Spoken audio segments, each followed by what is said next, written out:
Kita ini harus berpikir cerdas bahwa kita gak selamanya kuat. Suatu kali kita akan jadi tua. Dan orang-orang yang ada di bawah kita, suatu kali yang dia bisa jadi kuat. Penting untuk kita tetap bersikap lemah lembut. Karena orang yang lemah lembut akan memiliki segala-galanya.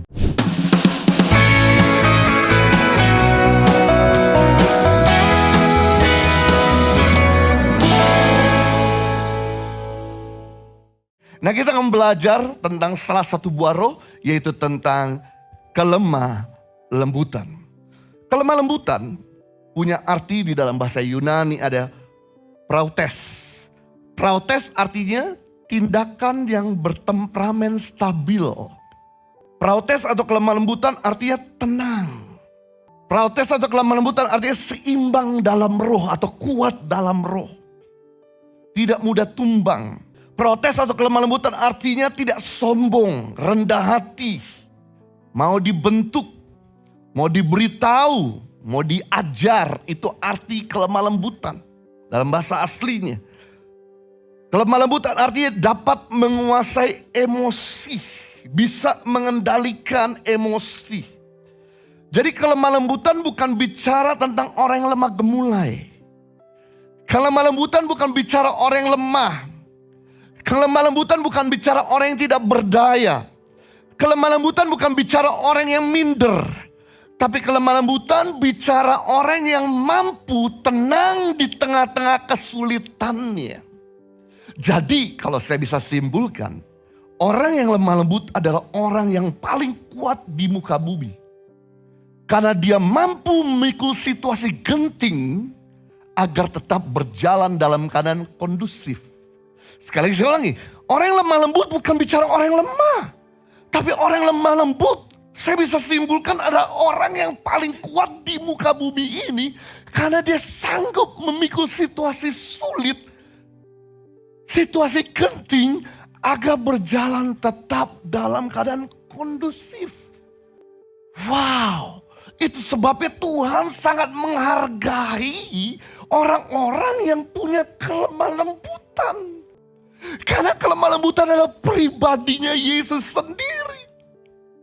Dan upah daripada kelemah lembutan Tuhan berikan di dalam Matius 5 ayat 5. Berbagai orang yang lemah lembut karena mereka akan memiliki bumi. Kata berbahagia di sini dalam bahasa Yunani artinya makarios. Yang artinya kebahagiaan yang begitu langgeng. Kebahagiaan yang begitu besar. Kebahagiaan yang dimiliki oleh para pembesar-pembesar, para raja-raja, para ratu-ratu. Kebahagiaan yang gak bisa diganggu oleh situasi dari luar. Karena kebahagiaan itu muncul dari dalam sendiri. Berarti kunci kebahagiaan dari seseorang bukan dari pencapaiannya. Kunci kebahagiaan hidup seseorang bukan dari prestasinya, bukan dari edukasinya, bukan dari keberhasilannya, bukan dari kekayaannya, bukan dari tampan wajahnya. Tapi kunci kebahagiaan hidup seseorang ketika kita bisa lemah lembut. Tetap tenang di tengah-tengah kesulitan. Sanggup memikul situasi genting. Agar tetap berjalan dalam keadaan kondusif. Anda akan memiliki kebahagiaan yang tidak bisa diganggu dari luar. Dan yang menarik kata Tuhan Yesus juga. Upah daripada orang yang bahagia akan memiliki bumi. Akan memiliki aset. Akan memiliki segala-galanya. Biasanya menurut orang dunia, orang yang memiliki aset adalah orang yang kaya.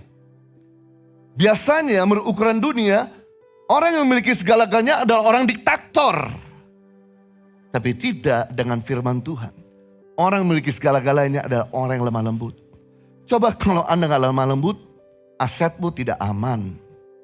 Coba kalau Anda gak lemah lembut, keluargamu tidak aman. Coba kalau Anda gak lemah lembut, keuanganmu tidak aman. Justru yang membuat keuangan kita aman, rumah tangga kita aman, aset kita aman, lemah lembut. Kalau Anda gak lemah lembut, maka Anda akan mulai diganggu orang. maka Anda akan mulai coba dihancurkan sama orang. Kalau Anda kasar, orang akan berbuat kasar. Kalau Anda jahat, orang akan berbuat jahat. Kalau Anda nggak baik kepada staf, mereka juga akan berupaya berbuat yang tidak baik kepada Anda sebagai majikan. Ada begitu banyak pembantu-pembantu yang dimarahin sama majikannya dan kemudian dengan sengaja ketika dia masak nasi goreng untuk majikannya dia ludahi dulu. Itu sebabnya penting di sini kita kalau pengen memiliki segala-galanya, kalau istrimu mau langgeng, anak-anakmu mau langgeng bersama dengan engkau, perusahaanmu mau langgeng, organisasimu mau langgeng, nggak ada cara lain. Anda perlu lemah lembut. Orang ikut Anda bukan karena Anda diktator. Siapa yang menyangka presiden kita yang kedua, yang memerintah negara ini dengan kekerasan, akhirnya rakyat memberontak di tahun 1998. Siapa yang menyangka presiden di Libya, Gaddafi, yang memerintah rakyat yang 42 tahun dengan tangan besi, dan kemudian akhir rakyat yang memberontak, mulai membunuh dan menembak injek-injek pemimpinnya. Jangan pernah berpikir bahwa anak-anakmu yang kau kasari, jahatin, pukulin, dia akan tetap tinggal diam. Mungkin karena masih kecil yang gak berdaya. Tapi nunggu dia besar, dia akan balas dendam. Seperti yang dialami oleh Hitler. Di mana Hitler punya ayah adalah orang Yahudi. Dan punya mama orang Jerman. Waktu dia sejak kecil, dia seringkali dipukulin sama papanya. Dan papanya sering pukulin mamanya. Ditambah-tambah di sekolah Yahudi, dia seringkali dibully, dikasarin dan dijahati oleh gurunya yang seorang Yahudi. Dan dia berjanji di dalam hatinya, suatu kali kalau saya besar, saya akan bantai kalian semua orang-orang Yahudi. Masih kecil, tidak berdaya. Tapi yang terjadi, begitu dia besar, dia tangkepin orang-orang Yahudi. Saya pernah hadir di tentara campnya Hitler yang ada di München, Jerman Timur. Di mana mereka, orang-orang Yahudi itu ditangkepin, dipekerjakan sebagai budak. Dan kemudian mereka disuruh mandi rame-rame karena alasan ada banyak kutu. Lalu kemudian mereka mulai disemprot dengan gas beracun. Kemudian mereka mulai eksperimen orang-orang Yahudi, kenapa mereka bisa pintar dan cerdas. Dan mereka mulai mengunci di kursi yang diikat dengan tali. Dan kemudian dia dikasih masukkan obat bius dan kepalanya digergaji. Dan dia lihat otaknya. Dan kemudian dia kutak-kutik otak orang Yahudi, kenapa dia bisa pintar. Kemudian mereka mencoba juga, Hitler ini selaku memasukkan orang-orang Yahudi di udara yang minus. Badannya kemudian dibuka, diambil semua organ-organnya, apakah masih hidup. Jadi mereka coba eksperimen semua khusus orang Yahudi. Dan dia berhasil membantai, membunuh 6 juta orang Yahudi.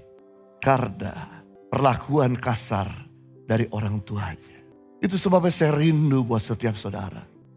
Kita ini harus berpikir cerdas. Bahwa kita gak selamanya kuat. Suatu kali kita akan jadi tua. Dan orang-orang yang ada di bawah kita, suatu kali yang dia bisa jadi kuat. Penting untuk kita tetap bersikap lemah lembut. Karena orang yang lemah lembut akan memiliki segala-galanya. Ibadah Impact Community Indonesia menjadi 5 sesi. Ibadah jam 8 pagi, jam 10, jam 12 siang, jam 3 sore, dan jam 5 sore.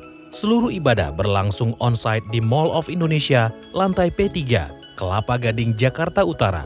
Bagi jemaat yang ingin mengikuti secara online, ibadah live streaming dapat diikuti pada pukul 10 pagi waktu Indonesia Barat di YouTube Impact Community Indonesia.